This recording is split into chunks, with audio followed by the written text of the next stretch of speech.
Before meal kits and microwave dinners took over American kitchens, there was a red spoon on the cover of a cookbook that promised something different. In the 1950s and 60s, Betty Crocker suppers weren't just recipes, they were weeknight rituals. Creamed casseroles bubbling in Pyrex, tidy meat and potato plates, and inventive shortcuts built on canned soup and boxed mixes. These were the meals that filled suburban tables, church basements, and growing families with comfort and certainty. But somewhere along the way, they quietly disappeared. Tonight, we're reopening that cookbook and rediscovering 10 forgotten suppers time almost erased. Let's bring them back. Together. There was a time when a casserole dish could define an entire decade. One of the most beloved, and now nearly forgotten, Betty Crocker suppers was the creamy, crunchy wonder known as chicken divan. First appearing in mid-century cookbooks and magazine spreads during the 1950s, this dish captured the optimism of post-war America. It layered tender chicken and bright green broccoli beneath a blanket of cream sauce, often enriched with canned soup, then crowned with toasted almonds or buttery breadcrumbs. For busy homemakers navigating a new era of convenience foods, chicken divan felt modern. Frozen vegetables were becoming common. Canned cream soups promised speed and reliability. A sprinkle of shredded cheddar melted into golden perfection under the oven's steady heat. The aroma drifting through the house meant dinner was almost ready, and it looked impressive enough for company. This wasn't just a meal, it was a statement. It said a family was thriving. It said dinner mattered. Served bubbling in a glass baking dish, scooped onto sturdy plates beside white rice or buttered noodles, it carried the flavor of a generation discovering shortcuts without sacrificing comfort. But taste changed. Fresh, lighter meals replaced heavy cream sauces. Broccoli became something to steam, not smother. And chicken divans slowly faded from weeknight tables, surviving only in aging recipe cards tucked inside kitchen drawers. Yet if you listen closely, you can almost hear the clink of forks against casserole dishes and the low hum of evening conversation. This was a supper that once anchored American homes, rich, practical, and proudly homemade. And like so many Betty Crocker creations, it deserves to be remembered before it disappears entirely. There was a weeknight supper that defined thrift and comfort in the 1960s, tuna noodle casserole. Built from pantry staples and stretching a single can of tuna, it was the quiet hero of countless American kitchens. Betty Crocker's version called for egg noodles, condensed cream of mushroom soup, sweet peas, and a scattering of crushed potato chips on top.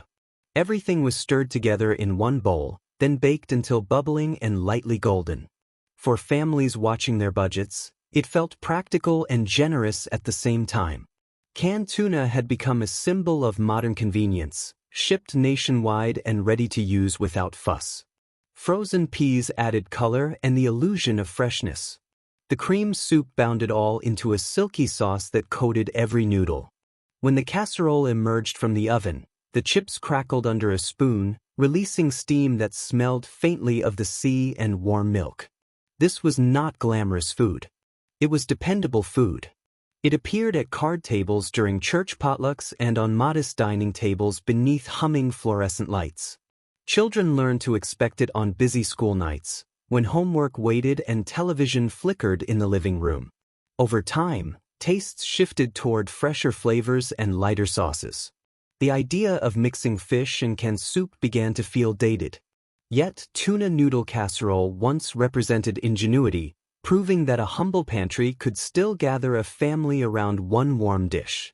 And in that simple promise, it earned its place in culinary memory. It reminded a generation that supper did not need extravagance to feel complete. A spoonful shared across the table carried reassurance, and leftovers packed for tomorrow's lunch stretched comfort even further. In its modest way, it told families they were doing just fine in uncertain changing times everywhere. Another supper that once symbolized mid-century creativity was the impossible pie-style dinner known as cheeseburger pie. Popularized in the 1970s through the pages of Betty Crocker cookbooks, it promised something almost magical, a savory pie that formed its own crust while baking. For busy households juggling work, school, and after-dinner television, that promise felt revolutionary. The recipe was simple: ground beef browned with onions, seasoned modestly with salt and pepper, then spread into a pie plate. Over it went shredded cheddar, followed by a thin batter made from biscuit mix, milk, and eggs. As it baked, the mixture settled into layers, creating a soft base beneath the meat and a golden top above it. When sliced, it held together just enough to resemble a proper pie, though its heart was pure hamburger comfort. This was the era when convenience met imagination. Supermarkets were expanding, boxed mixes were modern miracles, and families were eager to try dishes that felt both practical and novel. Cheeseburger pie tasted familiar yet looked new, a weeknight experiment that rarely failed. Served with iceberg lettuce salad and bottled dressing, it completed a supper that felt proudly American. But as decades passed, homemade crusts regained favor and fast food burgers dominated cravings. The humble pie that once bridged thrift and creativity slowly slipped from rotation. Today, it survives mostly in fading index cards and memory. Still, there was something reassuring about that bubbling dish emerging from the oven. It represented a time when innovation meant simplifying dinner without losing warmth, a reminder that even the most ordinary ingredients could be reshaped into something families gathered around night after night. By the late 1950s, there was a supper that felt almost elegant despite its humble ingredients: salmon loaf. It appeared often in Betty Crocker cookbooks, promising a refined dinner from a simple can pulled straight from the pantry.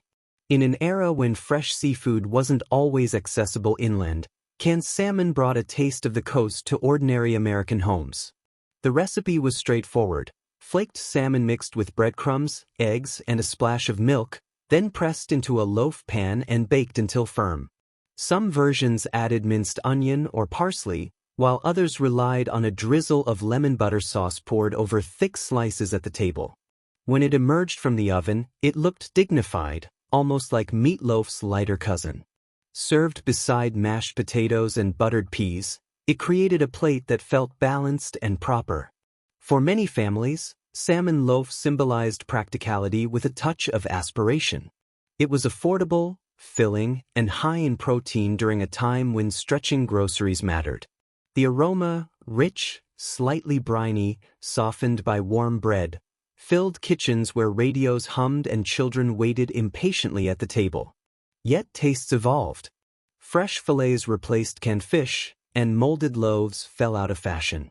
The very idea of shaping seafood into a sliceable block began to feel outdated, a relic of a more formal dinner culture.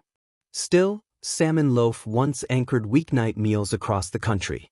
It carried the quiet confidence of mid-century cooking, resourceful, structured, and meant to be shared. Though rarely seen today, it remains a reminder of how ingenuity transformed simple pantry staples into suppers that felt steady, respectable, and deeply comforting. In the early 1960s, when backyard barbecues met suburban convenience, there was a supper that felt both hearty and effortless: Sloppy Joe casserole. Inspired by the loose meat sandwich that had already won over diners and lunch counters, Betty Crocker transformed it into a baked dish meant for family tables rather than paper napkins.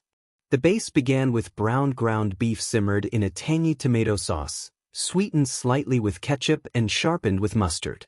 Instead of spooning it onto hamburger buns, the mixture was spread into a baking dish and topped with biscuit dough or a layer of mashed potatoes. As it baked, the topping puffed and browned, sealing in the savory filling beneath. The result was less messy than the original sandwich, but just as satisfying. This was the era of practical abundance. Supermarkets carried reliable canned goods, pre-measured baking mixes, and affordable ground beef. Families with growing children needed meals that could stretch without complaint. Sloppy Joe casserole delivered bold flavor without requiring extra steps. It filled kitchens with the scent of tomato and toasted dough while children set the table and waited for the first scoop. Yet as fast food chains expanded and casual dining shifted toward quick drive-through options, the homemade casserole version lost its place. The sandwich remained, but the baked adaptation faded quietly from cookbooks and weekly rotations. Still, there was comfort in that bubbling dish. It represented a moment when home cooks reshaped popular flavors into something communal and oven-warmed. Sloppy Joe casserole was less about presentation and more about practicality, a dependable supper that met the needs of busy households while preserving the simple joy of gathering around a shared meal. In the glow of 1950s dining rooms, when patterned tablecloths were smoothed flat before supper, there was a dish that felt almost refined: ham and banana hollandaise. It sounds unusual now, even improbable, yet it once appeared confidently in mid-century Betty Crocker menus. This was a time when experimentation signaled sophistication, and contrasting flavors were embraced rather than questioned. The preparation was simple but bold. Firm bananas were wrapped in slices of baked ham, arranged neatly in a casserole dish, and warmed through in the oven. Over the top, a creamy hollandaise sauce, sometimes made from scratch, sometimes encouraged by a packet mix, was poured generously. A quick return to the oven allowed the sauce to settle and lightly brown at the edges. Served alongside buttered asparagus or a crisp green salad, the dish aimed to impress. The sweetness of banana met the saltiness of ham, while the velvety sauce tied everything together. For hostesses eager to present something modern and conversation-worthy, it delivered exactly that. It reflected a period when tropical fruits were becoming more accessible, and American kitchens were eager to showcase novelty. Yet tastes shifted. Savory suppers moved away from sweet combinations, and hollandaise became associated more with brunch than baked dinners. The idea of pairing ham and banana slowly transformed from fashionable to puzzling. Still, ham and banana hollandaise tells a story of culinary confidence. It reminds us that mid-century home cooks were willing to experiment, to surprise their families, and to redefine what belonged on a dinner plate. Though rarely recreated today, it remains one of the most curious and memorable suppers from a time when imagination ruled the oven. In the late 1960s, when convenience was king and ovens worked overtime, there was a supper that felt both hearty and efficient: the pizza bake. Long before frozen pizzas dominated supermarket freezers, Betty Crocker offered a casserole version that captured the spirit of America's growing love for Italian-inspired flavors. The base often began with brown ground beef mixed with tomato sauce and a sprinkle of dried oregano. Instead of a traditional crust rolled thin and stretched by hand, this dish relied on biscuit mix or refrigerated dough pressed into the bottom of a baking dish. The meat sauce was layered on top, followed by shredded mozzarella and sometimes sliced olives or green peppers. As it baked, the edges turned golden and slightly crisp, while the cheese bubbled into a glossy blanket across the surface. For families adjusting to busier schedules, this was a practical compromise. It delivered the taste of pizza without the expense of restaurant dining or the complexity of homemade yeast dough. Children recognized the flavors instantly, and parents appreciated that everything came together in a single pan.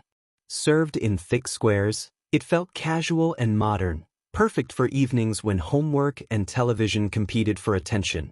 But as pizzerias expanded across the country and ready-made options multiplied, the casserole version faded from popularity. The original pie reclaimed its place, and pizza bake quietly slipped back into the pages of aging cookbooks. Still, it represents a moment when American kitchens eagerly adapted global flavors into something familiar and oven-friendly. It was less about authenticity and more about accessibility, a warm, bubbling reminder of a time when innovation meant reshaping tradition to fit the rhythm of family life. By the early 1950s, when Sunday dinners still carried a sense of ceremony, there was a supper that felt both thrifty and refined: Swiss steak. Featured often in Betty Crocker cookbooks, it promised tenderness from an inexpensive cut of beef through patience and careful preparation. The process began with round steak, pounded firmly to break down its toughness. It was dredged lightly in flour, browned in a heavy skillet, then transferred to a baking dish or Dutch oven. Over it went a rich tomato-based sauce, sometimes studded with onions, celery, or green peppers.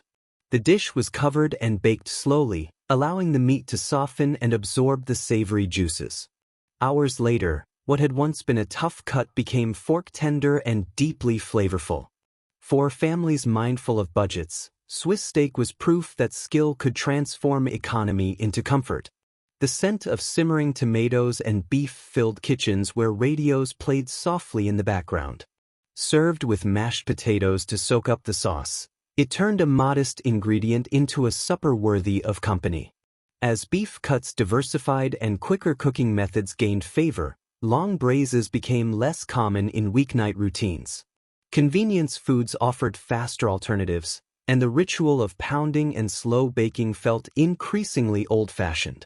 Yet Swiss steak remains a reminder of mid-century resilience in the kitchen. It celebrated patience over speed and technique over expense. Though rarely seen on modern tables, it once anchored countless family meals, steady, dependable, and deeply satisfying in its simplicity. In the 1960s, when molded dishes and layered casseroles filled magazine pages, there was a supper that balanced comfort with presentation: the Crescent taco bake. It combined America's growing fascination with Tex-Mex flavors and the undeniable convenience of refrigerated dough. Betty Crocker introduced it as a clever twist on taco night, less messy than handheld shells, yet just as flavorful. The dish began with seasoned ground beef simmered with tomato sauce and a packet of taco spices. Instead of spooning the mixture into crisp shells, cooks pressed crescent roll dough into the bottom of a baking dish, forming a soft crust. The beef filling was layered on top, followed by shredded cheese that melted into a golden blanket. Some versions added sliced olives or a sprinkle of crushed tortilla chips for texture. As it baked, the dough puffed gently at the edges while the aroma of cumin and melted cheese drifted through the house. When sliced into squares, it offered neat portions that felt modern and inventive. For families embracing new supermarket products, refrigerated crescent rolls symbolized progress, fresh bread without the effort of yeast. Over time, authentic Mexican cuisine became more widely appreciated, and traditional tacos reclaimed their place at the table. The casserole adaptations slowly slipped into obscurity, remembered mostly by those who clipped the recipe from a box or cookbook decades ago. Still, Crescent taco bake reflected a period of culinary experimentation. It showed how American kitchens blended convenience with curiosity, reshaping global flavors into approachable, oven-ready suppers. Though rarely baked today, it once represented innovation, thrift, and the simple joy of sharing a familiar flavor in a new form. In the early 1970s, when dinner parties leaned toward dramatic presentation, there was a supper that felt both festive and slightly theatrical: Ring Around the Chicken. Popularized in community cookbooks and embraced in Betty Crocker meal planning guides, it transformed simple ingredients into something visually striking. The dish centered on a creamy chicken filling, usually diced cooked chicken folded into condensed cream soup, sometimes brightened with pimentos or green peas. Instead of spreading it flat in a casserole, cooks spooned the mixture into a ring mold or arranged refrigerated crescent rolls in a circle to create a hollow center.